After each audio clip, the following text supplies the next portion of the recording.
Hey everyone, welcome back to the Going Scared podcast. This is your host, Jessica Honegger, founder of the social impact fashion brand Noonday Collection. Join me here every week for conversations on living lives of purpose by leaving comfort and going scared.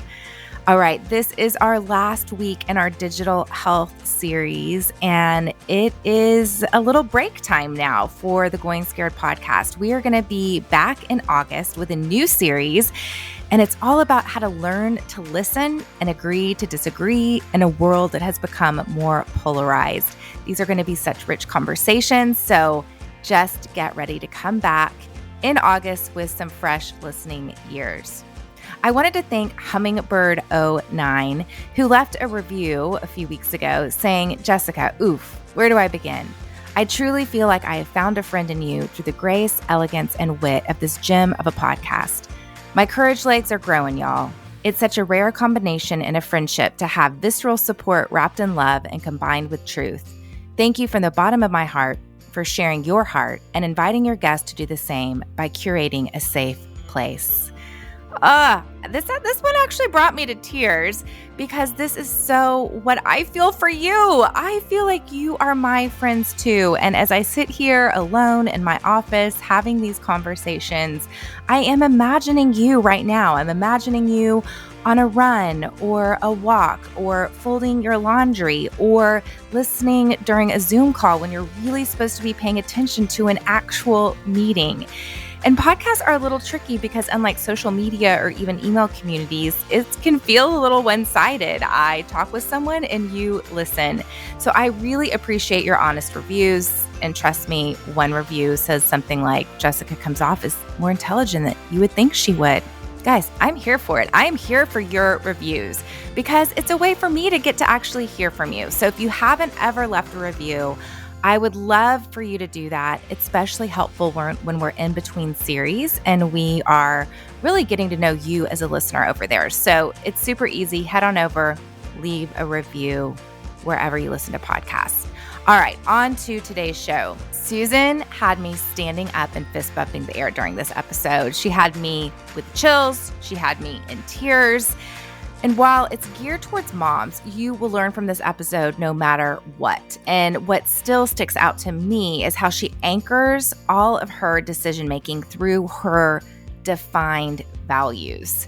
Susan is a friend of mine here in Austin, Texas, and we first became friends when we were in a small group together that discussed anti-racism and racial reconciliation. This group would eventually become the founding group of Tasha Morrison's Be the Bridge organization. But what I noticed in that group is just how intentionally she parents her children. I've always learned so much by watching how she parents, and her work is all about providing encouragement and helpful tools to moms. She hosts the podcast Mentor for Moms. She hosts seminars and one-on-one coaching for moms as well. In this episode, we sit down to talk about digital health for ourselves and our families, as well as what digital health looks like in the current conversation around how Black Lives Matter. I am really excited to invite you in to get to know my friend and most wise woman, Susan Seay. Well, you're just deep and you are honest and you are a mom where there's just nothing that is not on the table to talk about. Connection has been the goal of your family, and you see that with your kids now. So tell us a little bit more about just a little bit of background about Mentors for Moms and how you kind of decided, I want to be a woman who invests in other moms. Oh, goodness. So yes, for those who haven't met me, I am married to my college sweetheart, Ron, and we've been married 25 years now. And we have 7 kids. Right now, my oldest is 23 and my youngest is 10. So I find myself at any given day going back and forth between conversations about jobs and cars and insurance and future and marriage. And, have you showered? When did you brush your teeth? Like, are those clothes clean? How do you define clean? So I'm all over the place in different stages of life. And I remember being a mom with little ones and desperately wanting an older woman in my life to give me some guidance and share wisdom and help me, because I just felt overwhelmed and lost and so desperately wanting to do right by my kids, but not sure what that was. And I never really found that single one person that did that. Like there would be a book that would come my way, or there'd be a radio interview because it was pre-podcasts and all these wonderful things we have. But it was never that one person. And I remember saying deep in my heart, when I become an older woman, I want to still be willing to create space in my life to share with the women coming behind me. And I must say that that came sooner for me than I thought. I still felt young, but I realized that I was I was older than the women around me, so I guess that made me the older woman. Right. I know. It's like my next door neighbors. I just found out they are 78 and 79. You would never know that. But we've gotten to be really good friends during COVID because, we just hang out in the You're front right yard. there. And she, at the very beginning, though, immediately I was like, can I go to the grocery store for you guys? What can I do for you? And they were like, well, no, we're fine. Maybe you need to help some of the senior citizens on our street, because there's Pam up the road, she's 90. And I'm like, oh my God, they don't see themselves. They don't see themselves as no, they're like, we're good. We can get to the store. That happens to us sometimes when suddenly you're like, oh, I'm the wise one now. I'm the wise one and I get to give. And you have done that. You have done that so beautifully. But would you just help level set us first with founding your family's, your values? What are your values as a family? And then what's the quick 101 on how we could sort of begin a process of discovering our unique values that we have as a family? Oh, that's so good. Okay. This is some of the favorite conversations I get to have with moms. So first, I think it's important to set some context. For me, I like to have conversations around being intentional with our families. And I want to define what intentional looks like for me. And the definition that I use is having both the courage and the confidence to live true to your core values. I'll say that one more time. Having both the courage and the confidence to live true to your core values. And from there, from that positioning, I encourage families to figure out, what are your core values? I encourage you to have 3 core values, because you can remember 3. I get pushback all the time. People try to have 4, 5, 6. I'm like, I know all of them sound good, but they're no good to you if you can't recall them on a dime, because they're going to be so integral to how you interact with your kids, how you are having conversations with your kids, that when you're correcting them, how you're having conversations with your kids when you're instructing them, like how you are positioning yourself in a conversation with your kids. Are you listening? Are you open? Or are you respecting the core values you all have set? So there are several ways you could go about finding your core values, but I will say this: every family has them. And one way that you can determine what is a core value to you is what upsets you, what sets you off in your home. Because usually that's a core value that's being violated. You just have never verbalized it. And our kids sometimes might feel like they're walking through a minefield, because they're like, this was okay with mom, but this really sent mom over the edge, not knowing that there's a core value in you that is violated when they do that action. And you might not even have been able to be aware of it and verbalize it. But when you do, it really helps your family to all operate from a place of understanding core values and respecting those core values within your home.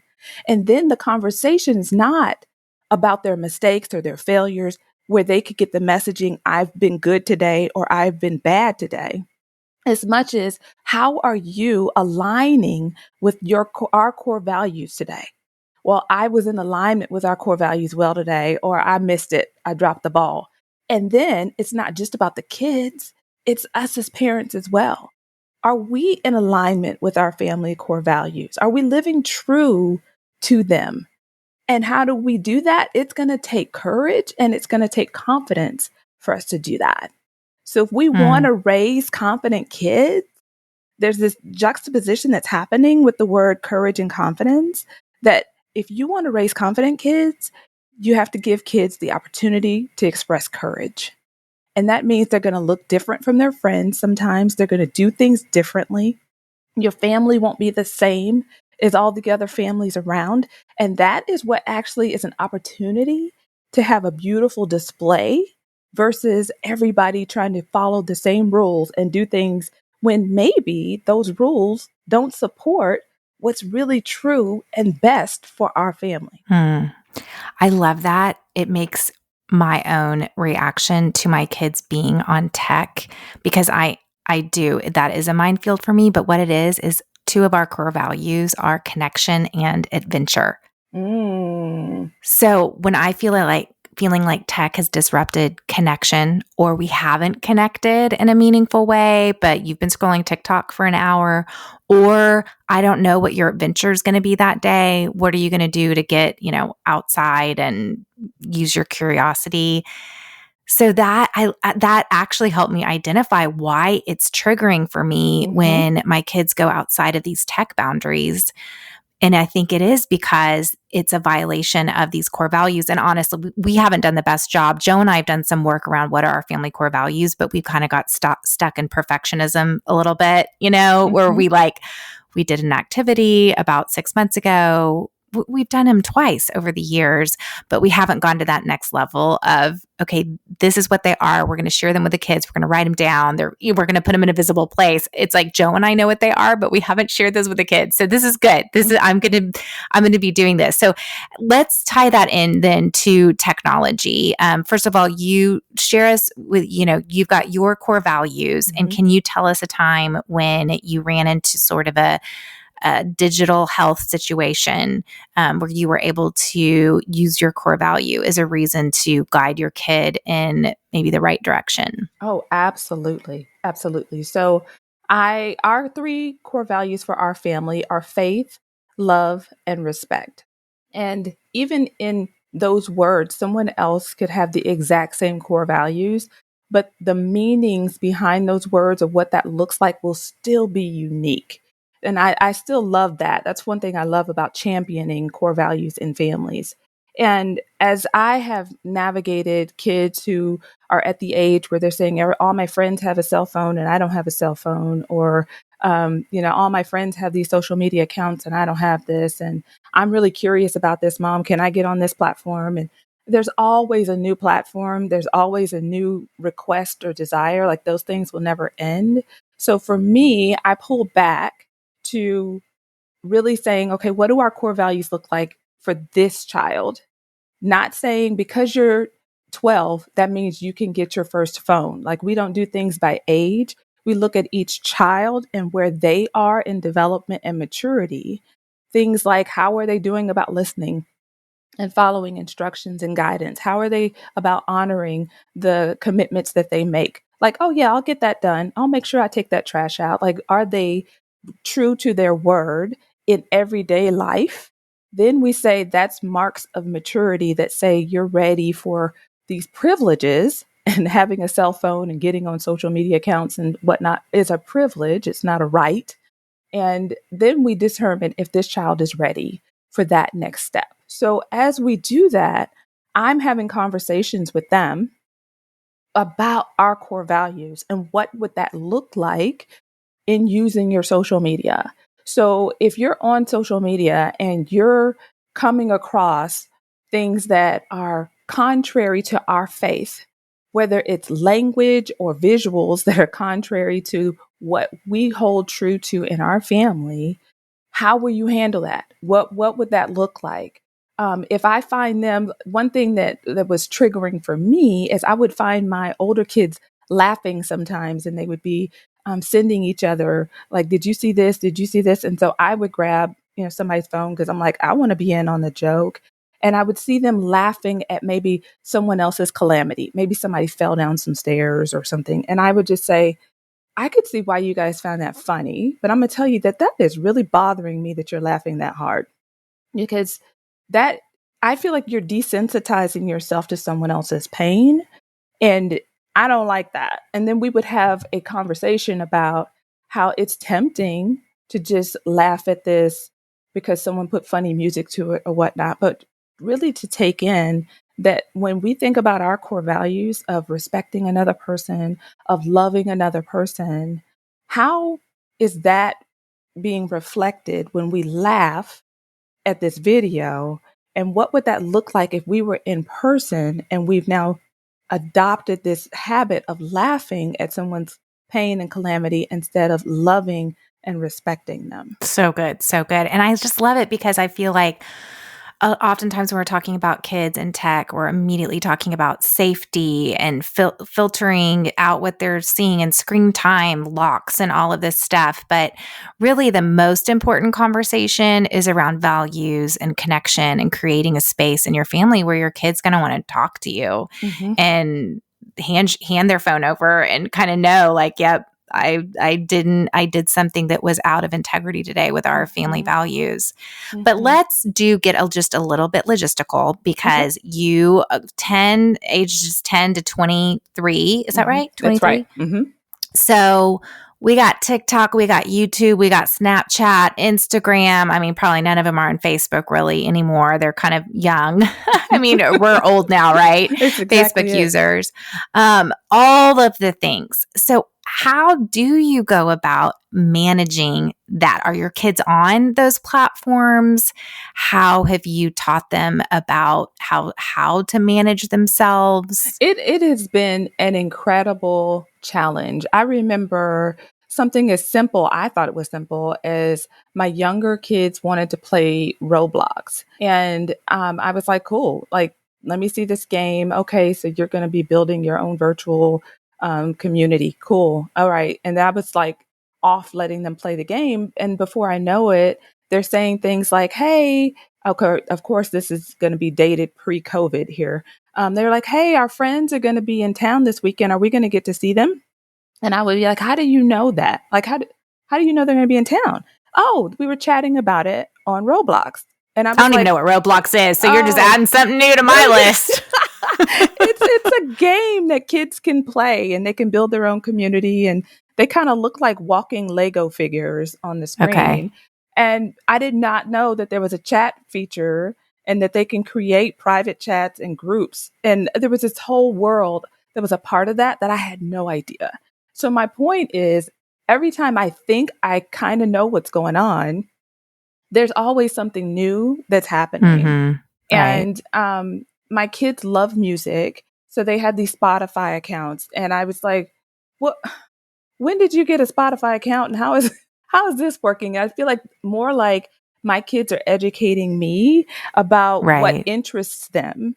And one of the postures I try to take with my kids is to stay curious about what they're curious about Mm. instead of me trying to safeguard them from all the bad stuff, finding out what they're curious about and then continuing to stay curious about their curiosity because it's in that pursuit that I think one, they'll begin to find their place in this world, but also find and discover the places where they tend to fall or fail or get out of line, and I can instruct them as they're making that pursuit instead of me feeling like I need to always be ahead of them and guard and protect and show them the way. That instead I'm taking this posture of saying, I am here as a guide, as a voice of protection for you, but I don't know all of your steps. I don't know the direction in which you are uniquely to walk in this world,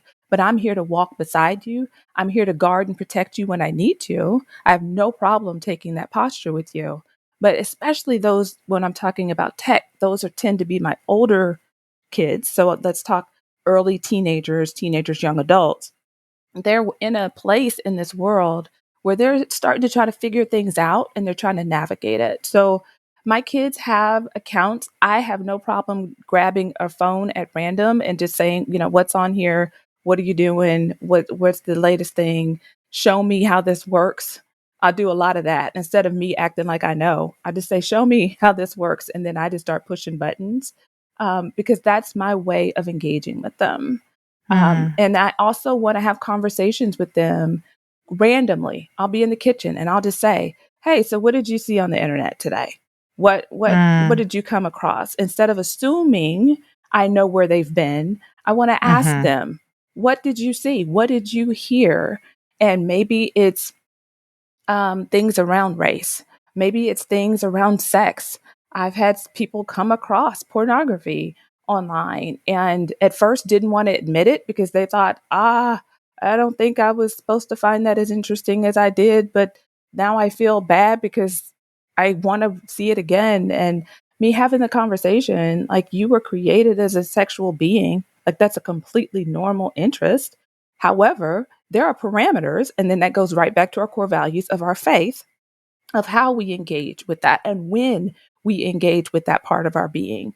Instead of saying that's wrong, because it's not that it's wrong, it's wrongly timed. So the Mm. interest is good and healthy and normal. It's the timing is not proper and good for you. And Mm. putting that paradigm for them helps them to now say, it's not wrong for me to have interest in this. It's wrongly timed. I'm not wrong. It's just that this is not for me right now. So now I'm dealing with, how do I begin to navigate or really guard my desires and learn how to do that in a healthy way instead of the unhealthy assumption that there's something wrong with me. One of the three lenses that we talked about in last week's podcast was we can use tech for consumption, creation, and connection. Mm-hmm. And the consumption piece is the one we would want to do less of. Like if we can use tech to connect, it's awesome. If we can use it for creation, it's awesome. I know one of your kids is a coder maybe, or builds websites. Oh, There's mm-hmm. something I think you've shared, where just really, enjoys that part of technology. And so creation is different than consumption. Connection is different than consumption. And I think it's that consumption piece, the scrolling, especially since my daughter has been on TikTok. Mm-hmm. That's been my first foray. My boys don't have phones yet, so that it's so much easier to manage tech without phones. Does your 10-year-old have a phone yet? Not at all. 12-year-old, Okay. not at all. 14-year-old, not at all. Oh, really? Okay. So, okay. But they're on their computers doing school. So in that respect, they still can have social media accounts. Absolutely. And okay. So they're harnessing social and all of these things, but via their computer, which is much easier to control. So since my daughter got TikTok and a phone just in the last year, and during COVID, it's been like, how are you managing consumption? I love that question of just like, hey, what you see on the internet today? But that's a question for all of your kids, because your 10-year-old is doing school online and is YouTubing things, and certainly is going down bunny trails like we all do. I was, in the past, I had these parameters, like, you make sure all your schoolwork is done.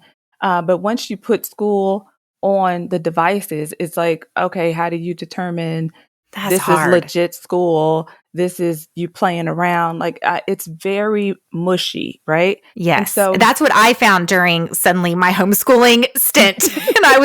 and I was very frustrated because before that I had tidy boundaries, phones go here. I mean, no one was really on tech because they went to school, they came home, maybe they got an hour of TV, but like, and so then during homeschooling and everything else, it wasn't pretty. It wasn't pretty. It wasn't pretty. And then let's be real, as overwhelmed as we were and still are on what's happening in the world, the fact that they're preoccupied with something can be nice. You're like, I don't care. Like, you want to watch that whole series, I'm fine. Whereas before, I would be like, you've had enough time on that TV, get off of it. Yeah, like I had more capacity to manage it. And then suddenly my capacity was limited. And then I'm like, I can't even manage this anymore. Yes. So I think that my consumption management with them is more personal. So I look at myself and I have open conversations with my kids about, hey, I went overboard today on Insta, guys. I was just out there in people's stories. I was like all over the place. I did too much. And here's how I knew it was too much. because I wasn't really engaging with people anymore. I was just scrolling. It was almost like my thumb was on automatic and I was just scrolling Mm-hmm. and kind of numbing out. And I have open conversations with them about my own consumption. I also have open conversations not only about my failures and where I feel like I just went too far, but I also let them know I've been on the computer all day today and you guys looked over my shoulder and you probably saw all kinds of things going on. Here's some of what I was doing. I was learning these things. I was producing this podcast. I did this interview. I'm working on this article to release. Like I share with them that though it may look like hey, mom was just over there every time I looked over her shoulder, she was on social media. What you don't know is that some of that was research, some of that was design ideas. Like there was a lot going on that you don't know. So I think a conversation around what I'm doing with that helps you to understand that this is not me just playing games and being, just having a great time on the web.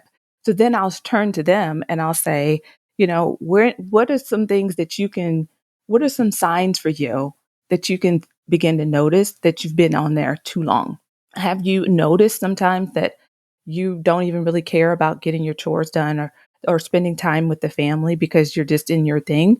Have you noticed how you start to want to self isolate and then let them say, oh, no, I haven't noticed that? I could say, well, I noticed that we were in here talking and you didn't even want to be with us. You didn't pay attention to our conversation and we missed you and we wanted you to come be with us.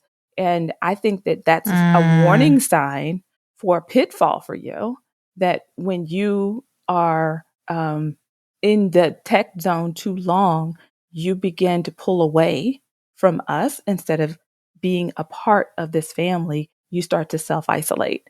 And it begins to give them language for what they're doing that they can begin to then express that back as they get older because it's now a normal conversation to have in the household. I love this phrase, like, we miss you, Mm-hmm. because it's not coming from this, like, it's too much time on tech. It's bad for your brain. It's, whatever.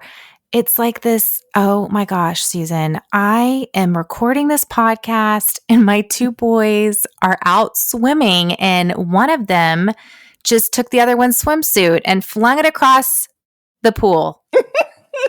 One of my boys is swimming around without a swimsuit on right now. Amelie has been gone for like a week. Fence, right? Yes, I have a privacy fence, but I'm in this moment where I am watching one of my kids basically skinny dip unintentionally. And okay, that was a first for me. This is what we get during shelter in place and recording podcasts in our home settings. Okay, so I miss you. I love that because my kids are allowed to interrupt my tech, especially outside of work hours. They're not really supposed to be doing it during work hours, but outside of work hours, it's like, they will come and grab my phone. I mean, Jack did it this week. Jack took my phone from me one night and never gave it back. And I couldn't even find it the next morning. I'm like, where's my phone? Because I have a hard time self-managing, and especially during the last couple of months, especially during the pandemic and the political situation, and then Black Lives erupting, Black Lives Matter, George Floyd's murder. I mean, it's like I thought I had gotten into a pretty good self-management space. And then suddenly I was back in the way back down the bunny trail again. So I wanted to talk a little bit about that. Amelie, the weekend after George Floyd was murdered, she had spent time on TikTok during her normal time, but I didn't ask her what she'd consumed. So I love just that simple question. But the next day she goes, Mom, I stayed up all night crying last night because we have to create a better world for Jack. And some of these TikTokers are creating very powerful videos that really explain anti-racism, police reform. And so suddenly I'm like, oh my gosh, she is going deep into these things that I haven't even, we've touched on these topics, of course, because that's a part of our family value is inclusion and diversity. So, we live in a diverse areas, blah, blah, diverse school. I mean, this is part, we have a Black son. So these aren't brand new conversations, but at the level that they're happening now, I suddenly felt like I couldn't get ahead. Mm-hmm. And I wanted to know a little bit about how you've seen technology both aid and distract from the national conversation and awareness around the Black Lives Matter movement and cultivating a culture of justice and anti-racism. We haven't had the chance to talk since all of this has happened, and I was really looking forward to just hearing how you're doing. And yeah. Oh, that question, this entire COVID and racial injustice time, anytime someone says, "How are you doing?" I find that to be one of the most challenging questions to answer. Mm, At the beginning, I was saying I'm somewhere between gratitude and grief. mm, And then I would say right now, I feel like I'm somewhere between hopelessness and really believing that there's a better way and a better day ahead. Like mm, I feel myself going back and forth between those. Um, I'm For those who don't know me, I'm a Black mom raising 7 Black kids, and I've got 1 boy and 6 girls. So for me, when Ahmaud Arbery happened, it mm, was it was um, it was a difficult time because my mhm. son is like the same age. I believe he was like right around like 23. Wow. And my son, after work every day, he comes home and he switches into clothes in the evening and he likes to go for a run. That's his thing. He goes running Mm, every night. And I found myself wanting to support that healthy activity for him because he needs that to get out. I mean, it's not many other places he can go in this particular, shelter in place, everything closed environment. But at the same time, fearful, like, hey, like the thought of my boy going out for his normal run and not coming home, like the thought of that experience was difficult. So, and then he was navigating that. So, Jessica, you and I are raising kids in a time where our kids can be more informed about what's going on in the world than we do. mhm, They could know mhm. about the murder or the latest hashtag going on before I even have a clue Absolutely. about what's Yeah. happened. And they're processing it and hearing about it from their peers and knowing more facts about it than me. And I'm trying to be their parent, their mom, their protector, Mhm, and thinking, man, like it's already out the gate. You already have seen the video, which I refuse to watch any of the video. I will never mhm, watch the video of someone being murdered or mistreated. Like I cannot do that. It is too much pain to my soul. But my mhm, kids have watched the videos and they've heard the cries for help. And my son has been difficult in this difficult season of navigating growing into a Black man in America at this time. Um, he's asking questions like what does my future look like, and what do I do to stay healthy and sane when it feels like I'm a walking target because all of these people that are continually being um, remembered in socials, they look like me. And for mm, me, I'm saying they look like my son. They look like my brother. They look like my uncle. Like these look like people I know. They aren't just news stories to me. And I think that what's challenging for me right now is that I'm in my own grief about it. I'm in my own pain. And because I have a platform, I've got people coming to me who are looking for some help and instruction because they want to help. And so they're like, tell us what to do. Tell us what you know. Give us your perspective. And it's an interesting dance to say, right now, I need to grieve and process and figure out how to get my thoughts together.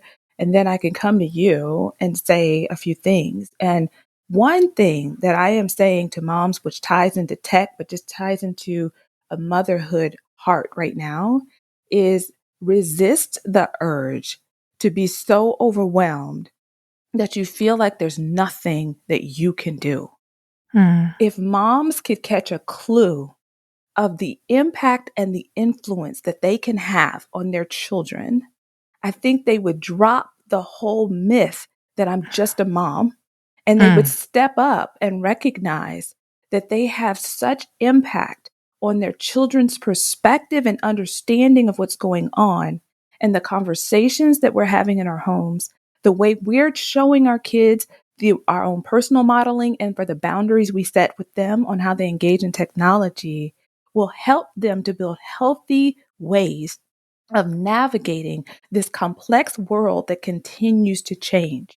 So instead of us having a paradigm that we're going to set how they can engage today when tomorrow everything could change, I'm saying let's teach our kids how to navigate from the inside out, how we can develop core in their hearts and minds that is settled in their understanding and identity of who they are. And when they get that right, and when they get that clear, they can navigate whatever changes the world wants to throw at them because they have a clear understanding of who they are. And the mic is dropped. The mic is dropped. Wow. That just came from your core. That just came from your core. I'm moved to tears just hearing your passion and connecting with that. And it really is about these open, honest, and vulnerable conversations and letting our kids into our own pain. And, it is hard when you're navigating such a wide age range. I even find with my 14-year-old, I mean, she's on fire. She's woke with many exclamation points and is pushing for these conversations every day. And it's been really hard because Jack, my Black son, is 11, and it's different conversations with him. Plus, I'm not wanting him to feel like singled out, and like he has to carry his skin color and suddenly this new and different way in our home. So, and plus he's also just so different than her. He's a comic. So we've actually been watching Blackish. We've been binging on Blackish and Mixedish. And that's been our place to just have these conversations. And even today we were at Target and the last episode we watched was about like the brother nod, the Black brother giving the other Black brother the nod. And, in the episode, Dre was talking to his teenage son, and the teenage son was like, "What nod are you talking about? I don't even know what you're talking about, Dad. We don't do that anymore." And then it became about that. And then today we passed a couple of Black guys at Target and I'm like, "Jack, are you giving him the nod?" And he's like, "No, Mom, but Jack is like seriously hilarious. I mean, he probably will be your performer someday. He's just really uniquely funny and witty. And so like having these conversations during Blackish is more than like sitting down with Amelie and we're about to do a book study around, Stamped from the Beginning, Oh, that's a good book too. I know. I finished it a couple weeks ago and wow, I haven't even begun to totally metabolize it. But it's so good. So good. I'm glad to hear that you are processing with Jack with joy. Can I tell you how important that is? In Black culture, we love to laugh, and it could seem inappropriate from people on the outside. But for us, it is a way of coping. Because if you understand living in a hard and a difficult life, joy is its own resistance. It's its own rebellion. It's like there's so much other pain. Like, come on. The fact that we can laugh and have joy here, there's a inner strength that laughter brings and a healing that laughter brings. And it also, there's such a complexity to true comedy. Like to be able to take yes, it's smart and information and still find the humor in that and make a twist on it is really, really complex and a beautiful thing. So the fact that that's the way he is dealing and learning and finding his own voice and understanding in this, I think it's a beautiful thing. That means a lot because I didn't text I've been trying not to text any of my Black friends to say because I'm like, everyone's dealing with their own grief right now. So and in that respect, I'm like not asking my Black friends, like, is it okay that we're laughing about this and doing this and like getting permission? So I appreciate hearing that. And, you've seen that in Rwanda. You've gotten to travel to Rwanda and you've it's that resilience, right? That being able to laugh and seize joy and claim joy as your own in spite of systematic injustices and perpetual suffering. It is an act of resistance. I love how you just said that. It truly is. And it is part of how my son copes, that he loves a good GIF, a good meme. He loves all kinds of humor, because I just feel like for him, it's what he needs to cope, because there's so much hard, there's so much difficult, that when I see him laughing, I feel at ease. When I feel like my son is quiet and he's not laughing, I check in. I get more into like, hey, so talk to me. Like, what's going on? What's happening? What are you seeing? What are you hearing? It's just a check-in for me. And it's a personal goal for me. I'm not saying everybody should have this, but it's a personal goal for me to laugh with every single person in my family every single day. Wow. That is so powerful. Oh, that is so powerful. Yes. Because that's connection. It is. It really is. And my kids have to let their guard down. Sometimes when they don't want to talk to me, or when they don't want to talk to anybody, and I'm still figuring out, how can we have a moment of connection here? How can we find a way to have some levity in spite of the true hard and still have the real conversations? And it has created an atmosphere of joy in this household, that when people spend time with us, they like, you guys laugh a lot. Mm-hmm. And I'm you're a really fun family. We are. And it's part of our way of connecting. And honestly, I did that because I know I can be an over the top kind of mama. Like I could really be too much. I could just be too much. And I get it. It was my way of bringing it in a little bit to say, Susan, if you don't figure out a way to laugh, your kids will not like you. They will not want to be around you. And frankly, who could blame them? Right. And I just thought, yeah, I think I take myself way too seriously, and let's bring some joy here. That's so good. I love that. I'm going to adopt your goal, daily goal, because that can save us from a lot. I wanted to talk about the creation side, because our kids and this younger generation, they are on the front lines, and they're creating a lot of the media and information. And I mean, sometimes my daughter shows me these TikTok videos and I'm like, that is smart. I mean, you just broke down systematic racism and what defunding the police means in a way that like a 13-year-old can totally get. And, how are you supporting the forward motion of this movement, and how do you guide your kids as far as the social media side? Like, what are the boundaries for mental and emotional health? And then how can we use technology for good in this movement of elevating and promoting Black lives? I basically continually try to remind my kids that your news feed, whether, whatever platform you're on, is a reflection of you, because it's built on algorithms, and what you double tap or what you like or what you continue to consume, it just feeds you more of that because it wants you to spend time on the platform. But the platform doesn't have its own agenda. It just simply wants you to be involved here so they could get paid by their what do they call them? Their sponsors and their advertisers. Sponsors, exactly, right? So, but you know what? That is so good. I love that.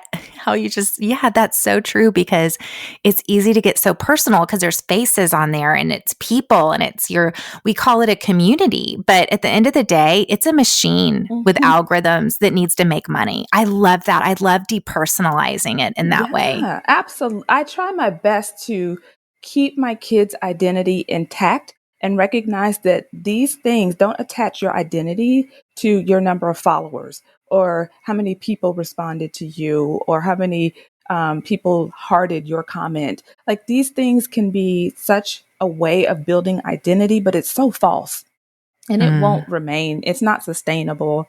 But who you are can be universal, and you should show up as that truest person, no matter if people celebrate you and give you an attaboy and a clap, or if they're completely silent. Be you in every way. So that news feed, check in. If that news feed is not feeding you, good information, inspiring things that are helping you to be your truest and best self, then recognize that you are off track and you're losing your way. If you're producing content that causes you to compromise on your core values and the truth that you know about the way that your mother and father have set boundaries about you treating people or sharing information, then you're out of line and you're out of alignment with our core values, and you got to course correct. And that doesn't mean you won't make mistakes. Making mistakes is different than saying you are a mistake and you identify yourself as a mess up and I can't ever do right. You will make mistakes because you're learning. You're stepping into and you're becoming more and more of yourself as you're learning and becoming more aware. So we look forward to celebrating you creating content and stepping out there and trying new things. At the same time, when you get ready to hit publish or go or whatever the button is, ask yourself, is this true to the core values that I know my family and I stand for? Am I in alignment with that? Yes, then hit go. Not sure? Come check in with your parents. You don't have to publish all this stuff out here just because you were in a moment of like, I got to say this right now. None of that is so urgent that it can't wait. It can't be filtered. It can't have the moment to take a full thought and take a full breath before you say what you need to say out in the public sphere, because it is a public sphere. And let's be real, we've got colleges and jobs and all kinds of opportunities that are watching you or can track you and check in on how you're showing up. So lest you feel like, well, I can just delete it, nobody will ever know. You don't know what's been screen captured. You don't know who's watching. And it's not as free and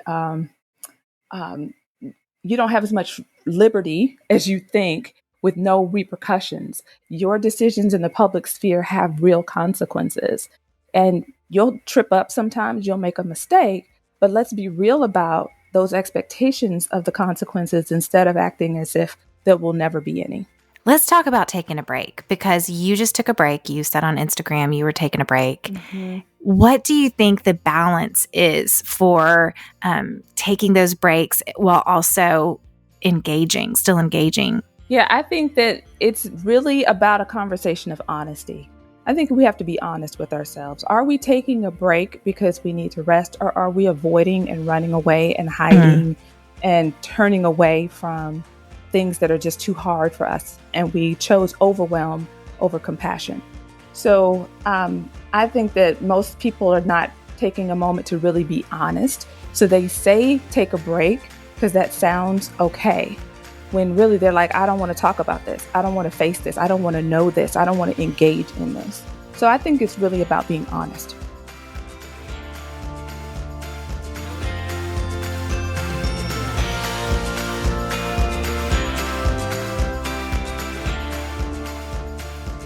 Susan spoke so much life and purpose into me as a mother during this episode. And she also took away a lot of the stress around technology and digital health, because she really made it about values. What are your values? What are your family values? And how do those contribute to the kinds of conversations that you are having in your home? There is something about that just disarmed me and breathed new life and hope in me for my remaining weeks in the summer, which can be really challenging when we are still working from home. The kids are home. We don't have access to all the normal summer activities, and it still feels like a wild and weird world we're living in. So I just hope that she also breathes some purpose and life into you. I love you guys so much. I am so thankful that I get to do this podcast. The only reason I get to have a podcast is because I have people who listen. I have people who share these conversations with their friends. You guys post about them on Instagram, and I repost your mentions in my stories. And that is how we get to spread the good news about all of these conversations on Going Scared. I cannot wait to see you back here in August. I'm going to be missing you. We are going to have a series all about how to learn to listen and agree to disagree in a world that has become more polarized. These are some really, really rich conversations, and I am going to be a learner in all of them as well, right along with you. So thank you so much for making this digital health season a success. Today's podcast was produced by Eddie Kolpoltz. Our music is by my friend Ellie Holcomb. And I'm Jessica Honegger, the host of Going Scared. Until August, let's take each other by the hand and keep going scared.